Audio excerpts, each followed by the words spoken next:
Hello, hello. Hello. And now over to Luis Cayetano to lead us in a discussion of chapters 1 and 2 of The Reliability of UFO Witness Testimony, aka Trufowt. So this book is written by, well, it's actually edited by, sorry, it's my, yeah, VJ Ballester Olmos and who's the other guy? Sorry. Richard Hayden. Yep. Edited this volume. Olmos has got his own chapter actually, which is chapter 1, Memory Games, a False Recall episode. And then chapter 2 is, we'll get onto that in a second, but that's about the, the Phoenix Lights. So chapter 1 kind of deals with false memory, which is an important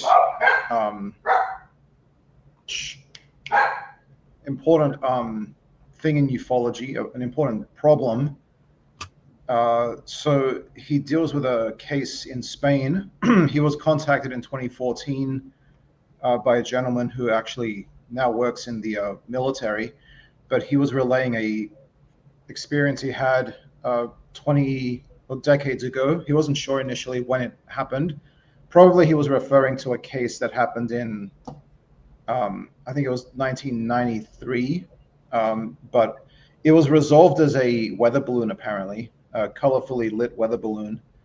And many of the narrative elements in his telling of the story, the witnesses telling, they don't have anything to do with the actual occurrence. And basically, there were no witnesses who corroborated what he saw, what he supposedly saw. And he was 12 years old at the time as well. So many things have changed in his story over time, including the movement of the UFO, the approach of planes from a nearby airbase, which he described them as fighter bombers, but there were actually no fighter bombers at that station. And they wouldn't have been able to get there as quickly as he implies in his story either. Many other problems, including the elevation of the UFOs because he was overlooking the sea from his town in Spain when he saw this. But initially he didn't know like how high above the water they were, but then years later he somehow remembered, and many other problems like that. Really interesting aspect of this is that the witness thought that he was clearly recalling this event when in fact he was demonstrably changing elements of the story, probably unconsciously. But this is almost certainly a case of false memory. And then the second chapter is about the Phoenix Lights, which is known to many people because this is a famous case, the fallibility of human perception and memory. Yep, that's it right there. So that's by Tim Callahan. And obviously the story, most people know it by now. Lots of people saw like a V-shaped UFO blocking out the stars overhead. The UFO had like lights on the leading edge and then some lights, further back. Yeah. And sorry, this happened in 97, not 90. Did I say 96? I meant 97. So this happened in Phoenix, Arizona. Many people saw something, obviously, but again, this has been resolved. We now know that it was almost certainly a National Air National Guard A-10, which is like a ground attack plane, dropping flares. And they winked out one by one, but many people saw them as like a V shape. The videos don't show that. They just show like basically a line of lights and then they're winking out. But nevertheless, many people are adamant that they saw something large, even like a few dozen meters above them, moving slowly. Okay. So how is it possible that you can get this discrepancy in what was clearly the cause and what was reported? Prominent psychologists like Elizabeth Loftus and others have talked about this, well, not this case specifically, but other cases where memory is very faulty and you can actually manipulate people's memories by changing the stimulus.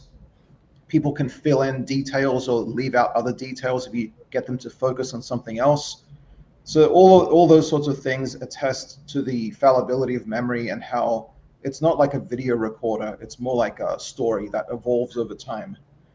So memory is actually, and of course in the criminal justice system, in this article, it's noted that hundreds of people have been exonerated by DNA evidence, even though witnesses were adamant that they saw this person committing a crime. And they talk about a few of those cases actually to bring home that message. Yeah, they said it was more than 300 people have been exonerated that were convicted on eyewitness testimony that were later exonerated on DNA. And in most of those cases, they had been in prison for 10 to 30 years before they even got out, which is pretty amazing. Yeah. Yeah, and that I always mention that when people rebuke me, when they say, well, we put people away or even on death row because of testimony, eyewitness testimony. Well, first of all, it's demonstrably flawed, and secondly, when possible, even if still poorly, but at least increasingly, the criminal justice system is asking for corroborating evidence from especially DNA, but other tangible forms of evidence to back up the eyewitness, testimony. So, I mean, that argument doesn't work.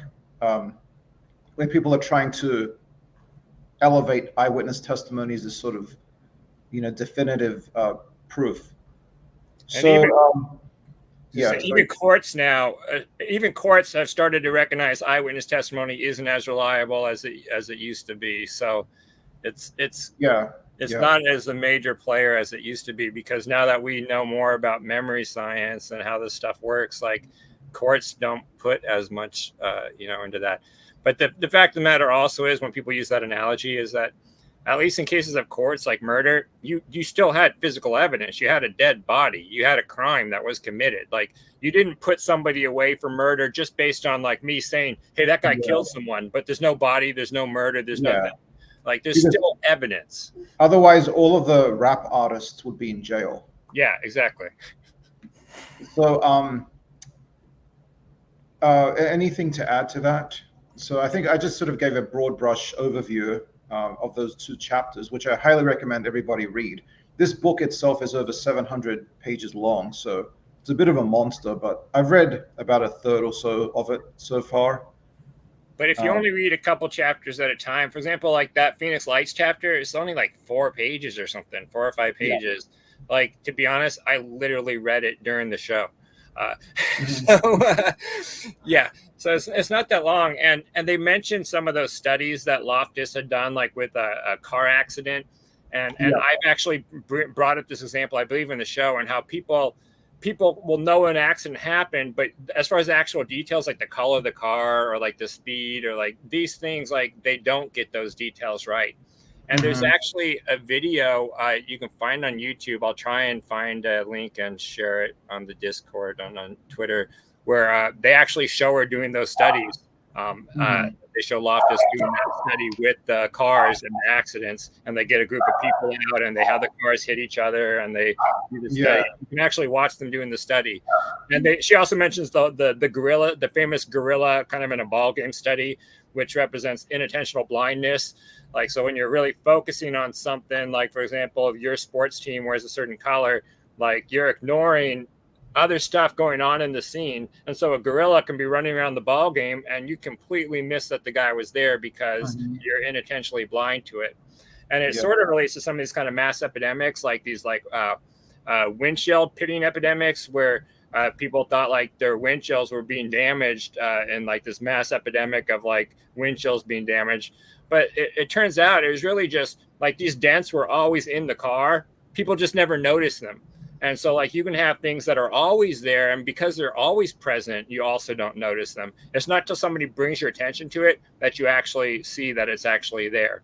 And I've experienced this personally, where, like, I've had a friend blame me for a scratch on his floor. It's like, dude, that's been there for 3 years. I never noticed it before. It's like, what? It's been there for 3 years. What are you talking about? So, yeah, it's really interesting. I'll point out just one more thing about the Phoenix Lights and the V, is that I actually kind of discussed how that happened in the episode on the airships. where I use 3 chapters from this very book and talk about how these contour illusions and how, like, when you see lights in the sky, your brain kind of naturally wants to put them into a shape and a formation and decide they're part of some structure.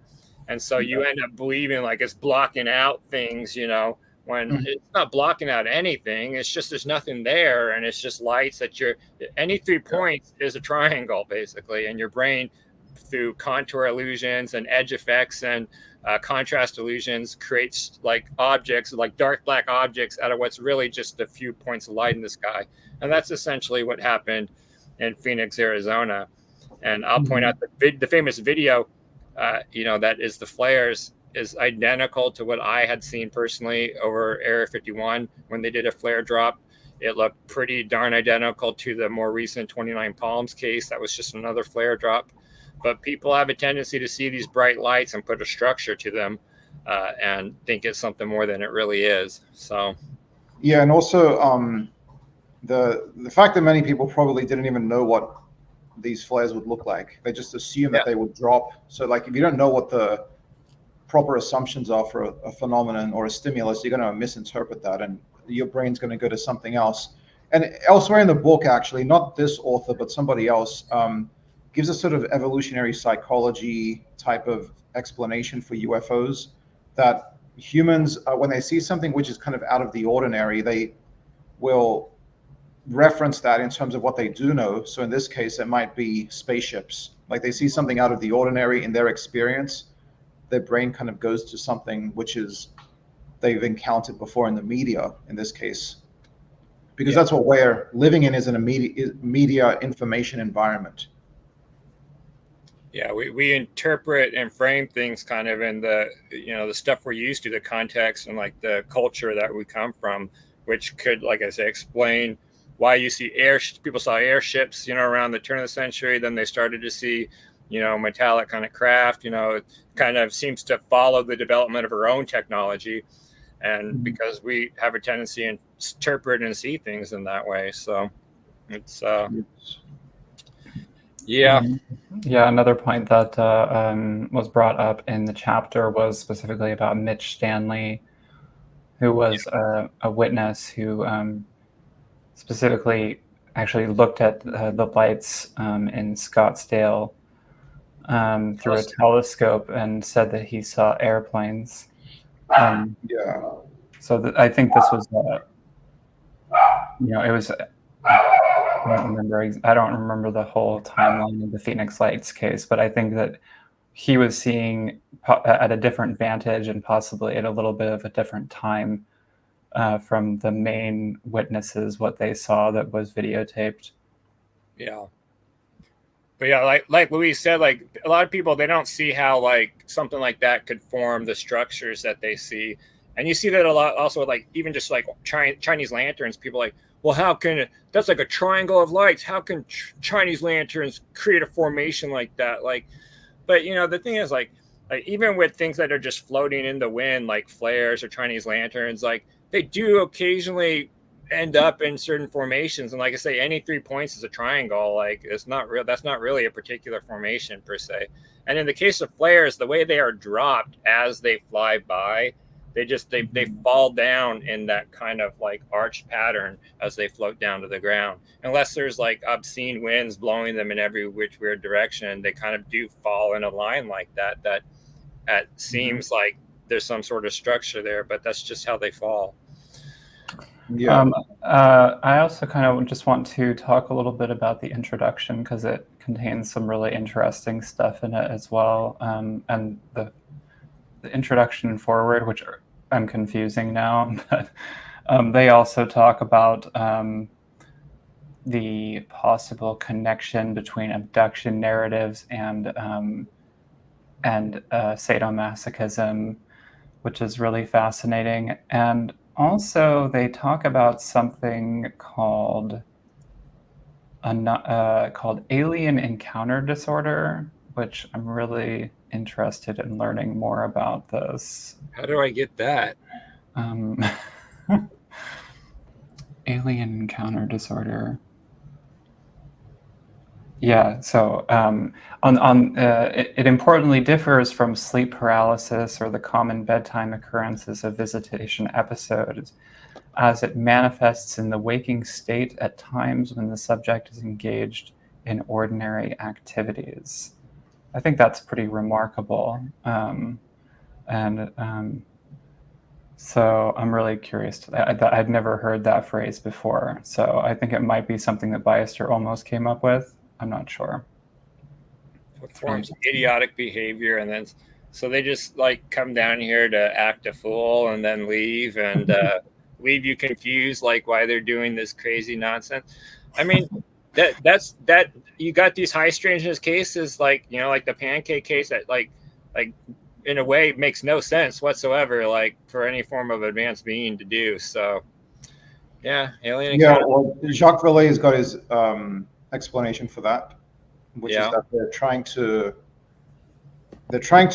sort of slot into the idea of ETs, but they're actually interdimensional. Yeah. And they're trying to influence our social evolution by doing these seemingly nonsensical things, which actually have got like a higher level meaning to them, like could trigger some sort of behavior or thought in us, which pushes us on a certain trajectory.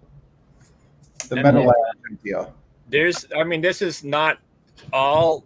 I mean, in a way, sort of Alvin Moore's kind of theories are in a way similar. He kind of believes these sky men, and I believe I mentioned to you kind of followed the theories of Fort. He kind of thought we were cattle, that we were kind of imprisoned and the cattle of these sky people that, kind of control us. And he believed basically their purpose, I guess, was like influencing us and influencing like our culture and development in various ways. Most of the time it was in good ways, but sometimes they did it in nefarious ways, where they hurt or injured people. And that's what these sky men were doing, is basically influencing and controlling us from their sky islands above the earth. And it's so fascinating to me that people really are drawn to this idea that like, all this weird stuff, is explained by some outside intelligent force, like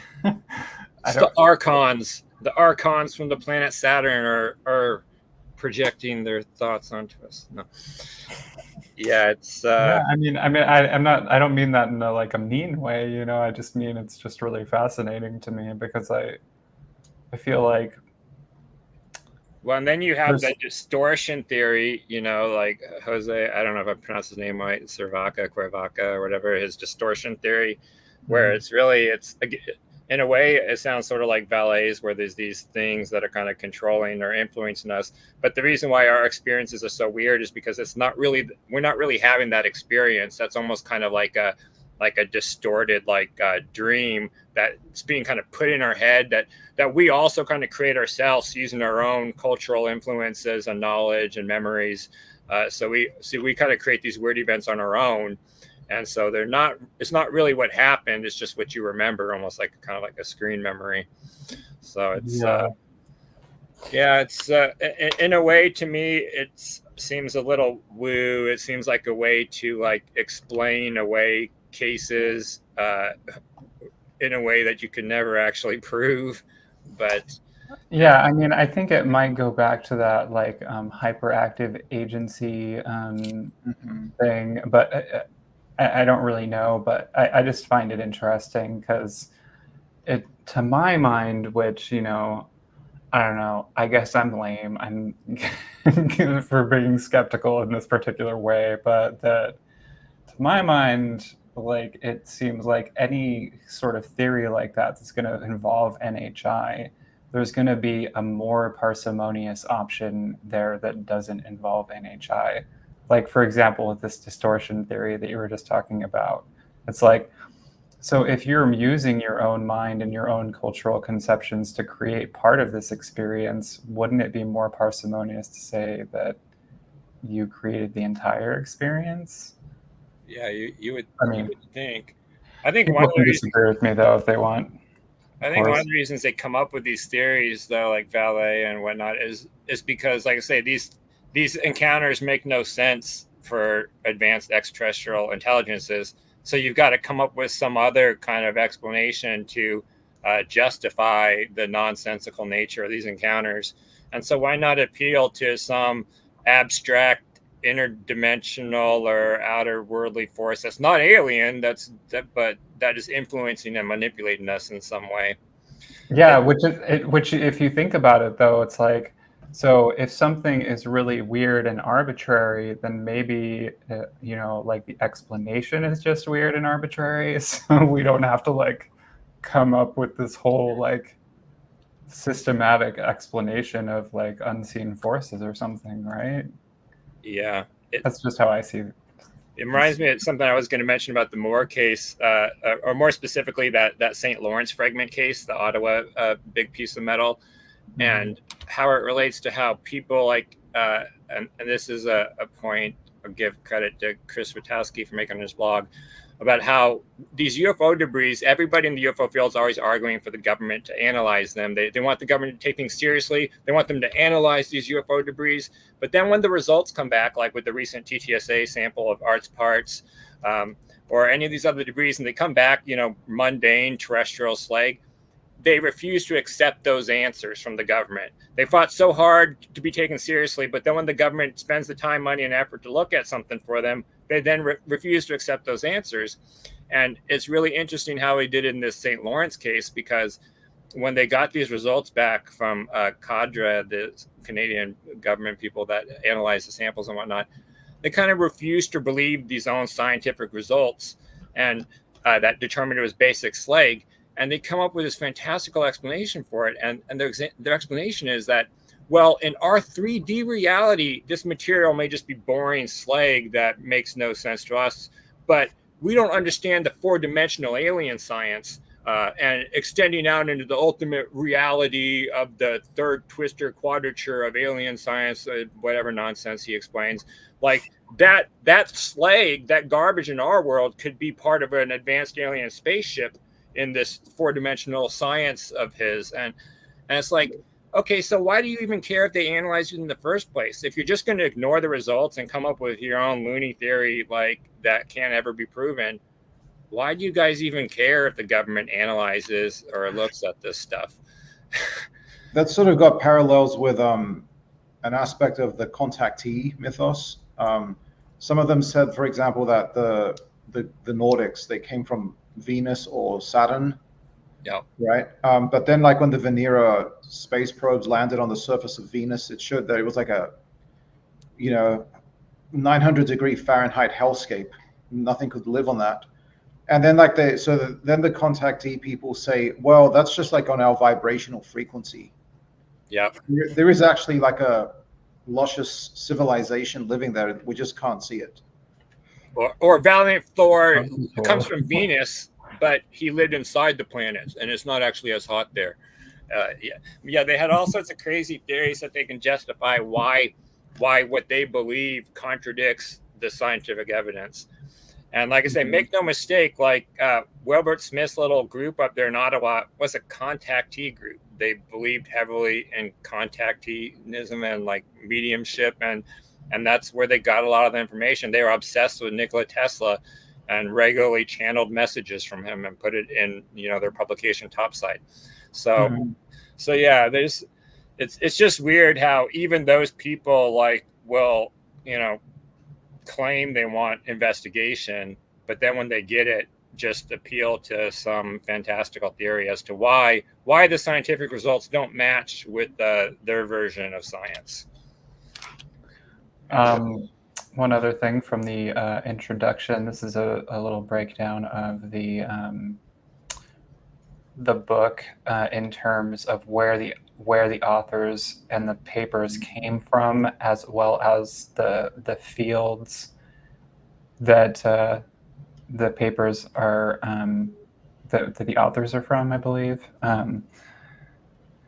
So I thought that was pretty interesting, going back to when we were talking about the interdisciplinary nature of studying UFO reports. We've got an entire swath of stuff ranging from various different fields in the humanities, as well as various different more hard science fields like engineering and physics. Yeah, content. most of them aren't even like most of the people aren't ufologists in this book. They're Yeah, actually they're just relevant subject experts in these various areas talking about this stuff. Yeah. And I highly recommend people start to go through this. Like I say, like you, even if you believe something truly phenomenal is happening out there, you need to understand the intricacies of eyewitness testimony, you know, memory issues and perceptual issues and things like that. Yeah, they and also the book is great for that. I agree. They also give a breakdown of like kind of like what they asked all of the authors like if they believe or if they don't believe or if they're more kind of like agnostic, and most of them definitely landed in the we don't believe camp, but there were also people in the other two categories as well. There were, I believe, like 4 authors that said that they actually believe in some sort of existence of UFOs or something like that. Do they list their names or is it just a generic stat? It's just a infographic. I don't have it up. I want to know who actually believes. No, it doesn't say. Okay.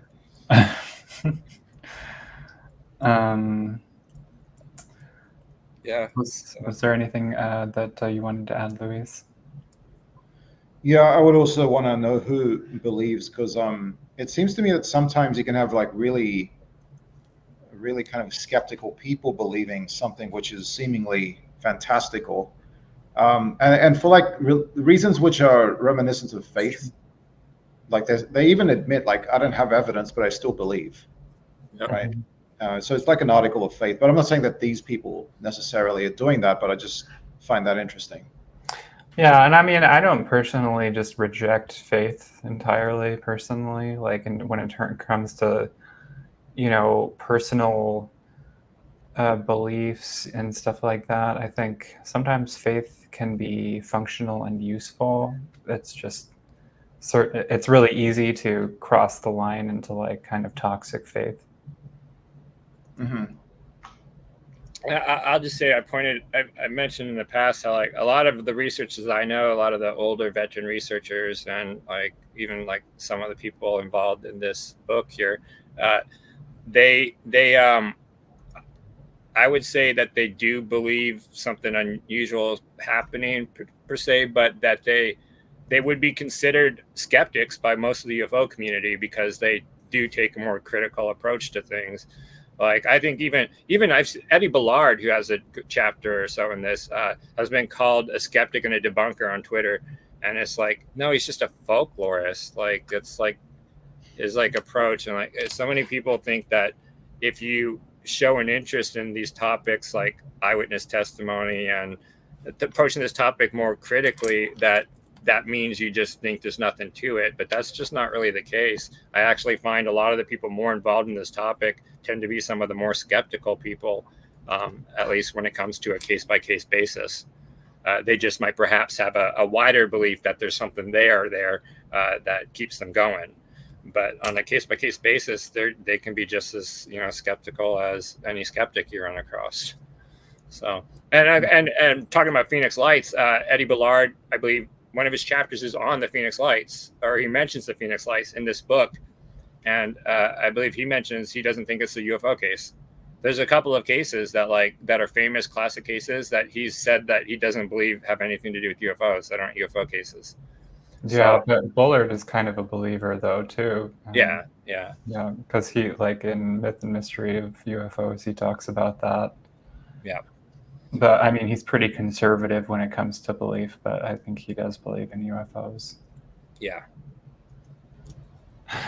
Did they mention in that chapter, I don't quite recall it, some people argue about how Phoenix Lights was actually 2 separate things. There was the flares, but there was the other event that was at a slightly different time, where they saw the lights going over.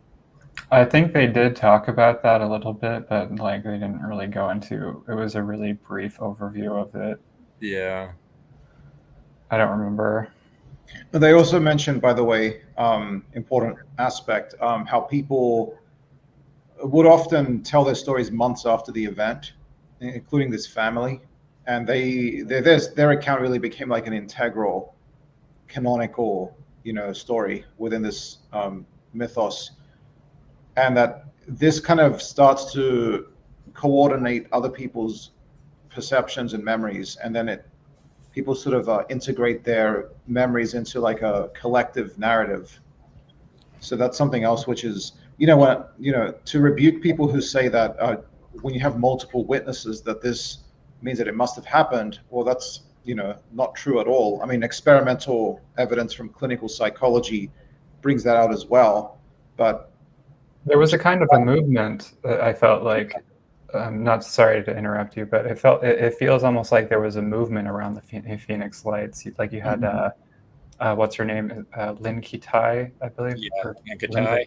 Yeah, who published all this stuff and made that documentary and everything like that. And there's kind of like, I think there was like groups of witnesses like spending time together and stuff like that. Like it almost became like there's almost like a Close Encounters of the Third Kind vibe of this sort of mass movement of people like that were involved in the sighting. And I talked about this process in the episode where I talked about the UFO reporting cycle and how there's the different steps, the sighting, the report, and how like after time, and if you don't get to people like right after it happened, again, like Louis says, they integrate pieces that they picked up from the news and that they've heard from other people. And many times they don't mean to even do it. It's subconscious, but it gets integrated and reconsolidated, and their memories change. Like, because the memory, it's a constantly changing process. Like I said, it's not a tape recorder where it's just stuck in there and then it never changes. What you remember constantly gets written and rechanged as you integrate new information from external sources, and that's all part of the report process, and why it's so important to get to people as close to when this supposedly happened before it starts to get distorted over time.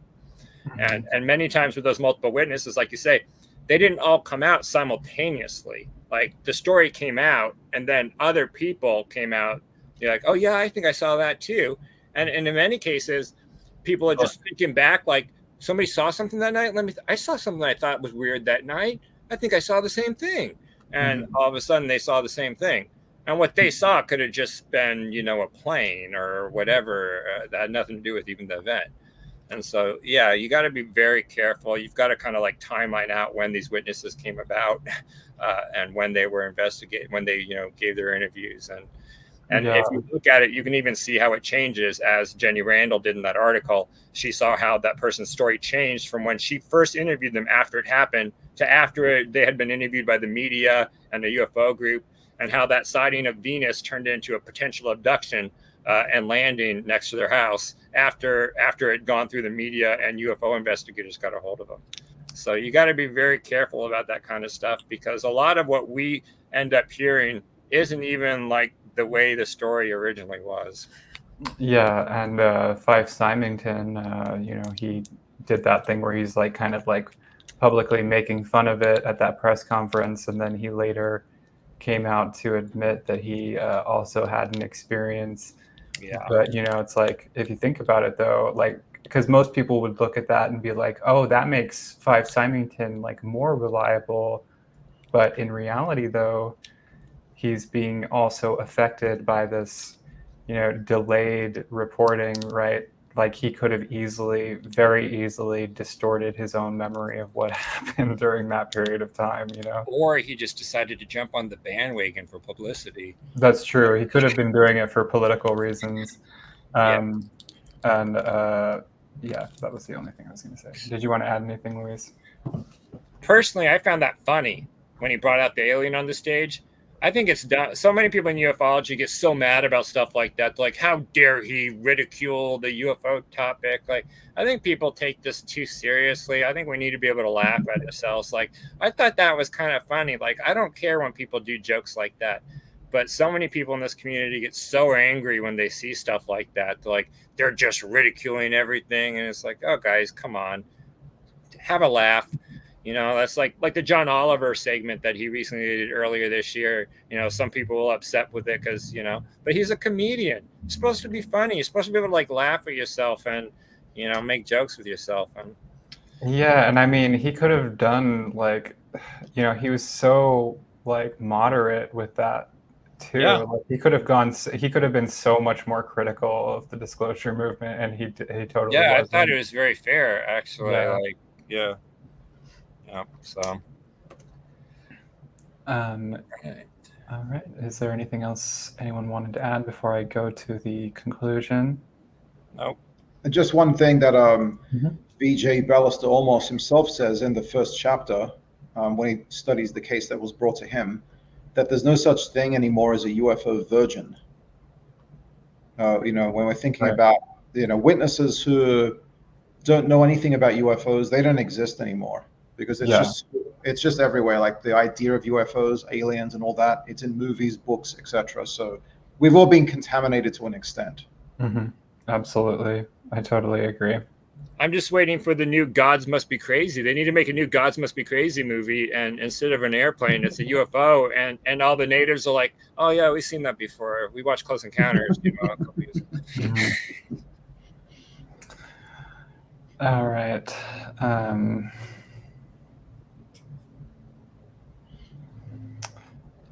And for our final story tonight, Jeff's goose had a nice bath. Our own Jeff Knox's goose has reportedly been taken to the kiddie pool in his backyard on Friday in an effort to appease the mighty goose. Jeff reported that he refilled the drinking water and washed out the small plastic container to remove the algae, which seems to be growing at a higher rate due to the recent summer heat. After the pool was cleaned and refilled, the goose went in for a bath. That it did. I blame the Skymen. That algae is a sky chemical problem being caused by the Skymen. I'm telling you.